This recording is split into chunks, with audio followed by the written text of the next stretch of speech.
வணக்கம். இன்னைக்கு நாம பார்க்க போறது மத்திய கிழக்குல ஒரு பெரிய அதிகார மாற்றத்தையே உருவாக்கக்கூடிய ஒரு பரபரப்பான அறிக்கையை பத்தி தான். இது உலகத்தையே உழுக்க வாய்ப்பு இருக்கிற ஒரு விஷயம். சரி, வாங்க நேர விஷயத்துக்குள்ள போயிடலாம். இந்த கதையோட மையமே இந்த ஒரு அதிர்ச்சியான ஸ்டேட்மெண்ட் தான். இது அமெரிக்காவோட முன்னாள் ஜனாதிபதி சொன்னதா சொல்லப்படுது. இந்த அறிக்கையோட சாராம்சம் என்னன்னா, ஈரானோட உச்சநிலை தலைவர் அயதுல்லா அலி காமேனேய அமெரிக்காவும் இஸ்ரேலும் சேர்ந்து படுகொலை செஞ்சுட்டதா வர்ற செய்திகள் தான். இது வெறும் நியூஸ் கிடையாதுங்க. இது ஒரு புவிசார் அரசியல் பூகம்பம்னே சொல்லலாம். 1989 ஆரம்பிச்ச ஒரு பெரிய சகாப்தத்துக்கே இது ஒரு முற்றுப்புள்ளியா அமையலாம். இப்போ அந்த ஷாக்கிங்கான சில டீடைல்ஸை பார்க்கலாம். வெளியான தகவல் படி இந்த தாக்குதல் கேமனியை மட்டும் குறிவைக்கல, அவரோட குடும்ப வாரிசுகளையும் குறிவச்சிருக்கு. அவரோட மகள், மருமகன் உட்பட முக்கியமான குடும்ப உறுப்பினர்களும் கொல்லப்பட்டதா சொல்றாங்க. இது ஈரான்ல இந்த விஷயம் எவ்வளோ சீரியஸா பார்க்கப்படுதுங்கிறதுக்கு ஒரு பெரிய அடையாளம். அங்க வர்ற ரிப்போர்ட்ஸ் படி ஈரான் அரசாங்கம் 40 நாட்கள் தேசிய துக்க அனுசரிப்பா அறிவிச்சிருக்காங்களாம். அடுத்து என்னாச்சு? ஈரான் சும்மா இருக்குமா? அவங்களோட பதிலடி ரொம்ப வேகமாவும் பரவலாவும் இருந்ததா சொல்லப்படுது. அது எப்படி ஒரு பெரிய மோதலா மாறுச்சுன்னு இப்ப பார்க்கலாம். கிடைச்ச தகவல் படி ஈரான் ஒரு பயங்கரமான தாக்குதலா ஆரம்பிச்சிருக்கு. ட்ரோன்கள், ஏவுகணைகள்னு அந்த பகுதி முழுசும் தாக்கியிருக்காங்க.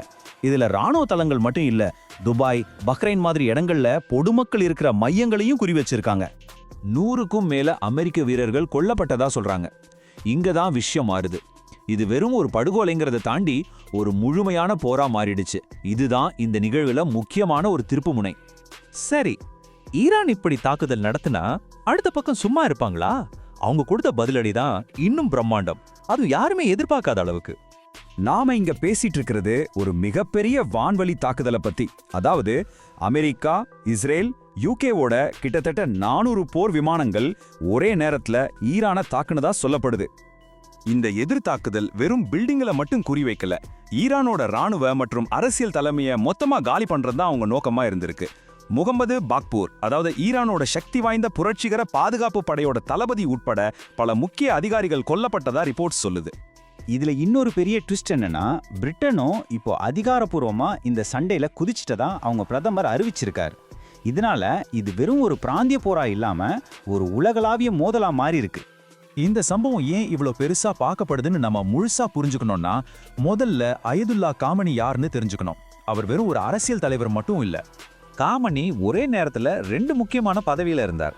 ஒரு நாட்டுக்கு தலைவர் மாதிரி, அதே சமயம் இஸ்லாத்தோட ஷியா பிரிவு முஸ்லிம்களுக்கு ஒரு போப் மாதிரி ஒரு பெரிய ஆன்மீக தலைவராகவும் இருந்தார். இந்த சார்ட்டை பாருங்க. இதுல இருக்கிற ஒவ்வொரு நாட்டிலையும் காமனியோட செல்வாக்கு எவ்வளோ அதிகம்னு புரியும். அவரோட ஒரு வார்த்தைக்கே அவ்வளோ பவர் இருந்துச்சு. 200ல இருந்து 300 மில்லியன் மக்கள், அதாவது பல கோடி பேர் அவரை தங்களோட ஆன்மீக வழிகாட்டியா பார்த்தாங்க. அப்போ அவரோட மரணம் எவ்வளவு பெரிய வெற்றிடத்தை உருவாக்கும்னு யோசிச்சு பாருங்க.